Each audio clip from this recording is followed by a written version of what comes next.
Atëherë, siç edhe e keni marrë vesh, siç jeni informuar edhe nga faqet zyrtare të Big Brother VIP Albania, kemi një njoftim zyrtar, ka mbritur një zarf i zi në shtëpi, i pashpjegueshëm akoma, por e vetmja gjë që dim për momentin është që është anulluar televotimi. Mirë po, çfarë ka ndodhur në të vërtetë? Pse ka ardhur ky zarf i zi? Ne s'na ngelet asnjë gjë tjetër vetëm se ta mendsojmë, dhe për mendimin tim janë deri diku 3 momente që mund të aludohet për thyerje rregullash.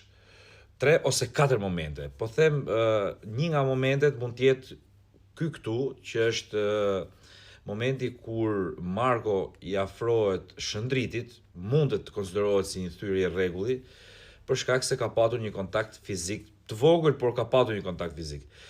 Një moment tjetër është momenti i Juelës dhe i Gretës, kur Greta pra, pështyn Juelën, e cila është jashtë çdo lloj etike, jashtë çdo lloj norme, dhe mund të hyjë tek, po them, tek kontakti fizik ose tek dhuna e ndërsjellët.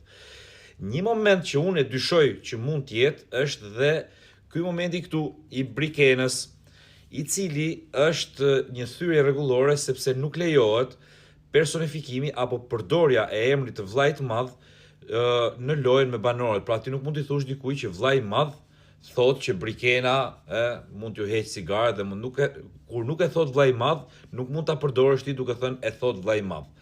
Pra, këto janë 3 momente që unë mendoj që mund të jenë pjesë e zarfit zi. Por mund të ketë gjithashtu edhe ndonjë përdorim ose keq përdorim të sendeve personale, cigaret, apo ai Arushi, çka ka emrin ai Arushi, edhe ndonjë gjë nga këto. Por unë mendoj se këto janë 3 momentet që ndoshta mund të përbëjnë shkelje rregullore. Ju si mendoni?